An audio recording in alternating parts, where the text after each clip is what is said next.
तो जाते हुए मुझे अलविदा करते हुए एक बार जरूर कह दिया, बेटा मेरे से गलती होगी। मामा जी, मैं इतना दुखी था। 1.5 साल हो गए, मैंने दिन रात पता नहीं कैसे निकाला।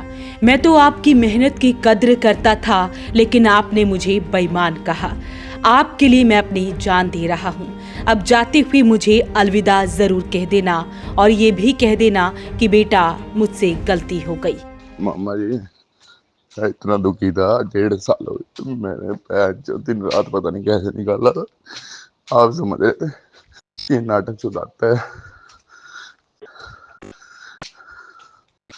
मैं तो आपकी मेहनत की कदर करता था। आपने मुझे हर बंदे के आगे बेईमान कहा, हर बंदे के आगे इसने क्या किया। मैंने तुम्हारे लिए अपनी जान ही दे दी। अब तो जाते हुए मुझे अलविदा करते हुए एक बार जरूर कह दिया, बेटा मेरे से गलती होगी। ये आवाज और ये शब्द हैं दीपांशु के, जो अब इस दुनिया में नहीं है।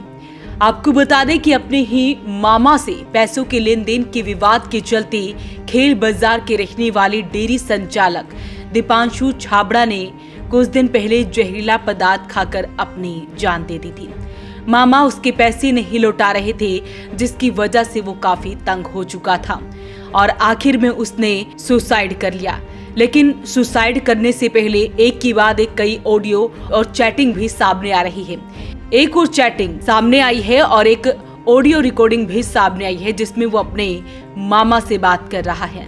मामा को मैसेज लिखे हुए हैं, जिसमें दीपांशु ने कहा कि मेरी मौत की वजह तुम हो, मेरे पास कुछ नहीं बचा, इसलिए मैं मर रहा हूँ।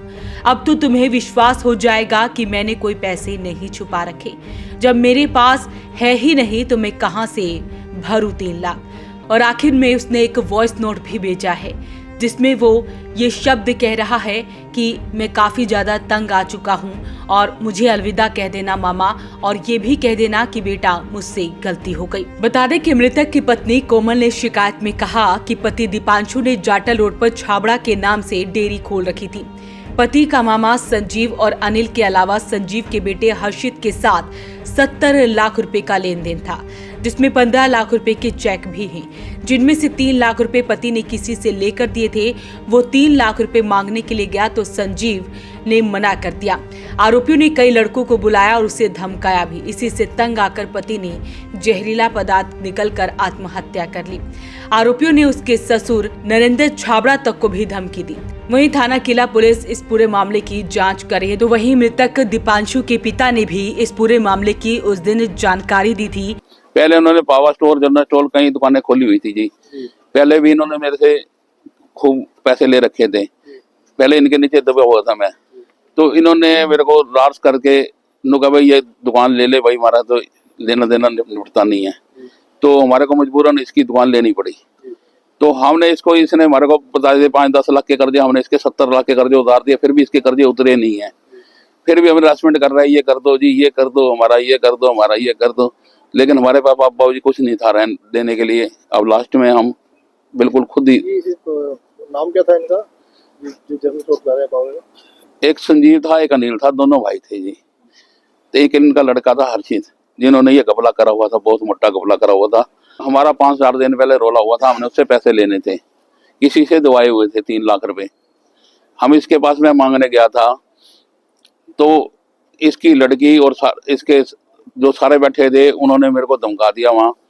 तो 3-4 घंटे खड़े हो गए हम आगे, तो बोले हम तो तुम्हारे को ये कर देंगे, ये कर देंगे। तो आखिर में लड़का मेरा आया, उन्होंने कहा मामा पैसे तो हम छोड़ते ना, हमने 70 लाख पहले लगा रखे हैं, 3 लाख ये हम कहाँ तक चोट सहन करेंगे। तो लेकिन इन्होंने कहा हम तो देते नहीं, जो मर्जी तुम्हारा होता हो कर लो। तो इन्होंने अगले दिन हमारे पे पुलिस कार्रवाई करी, पर पुलिस कार्रवाई नहीं थी, वो बाहर से बंदे बुलाए हुए थे 15-20।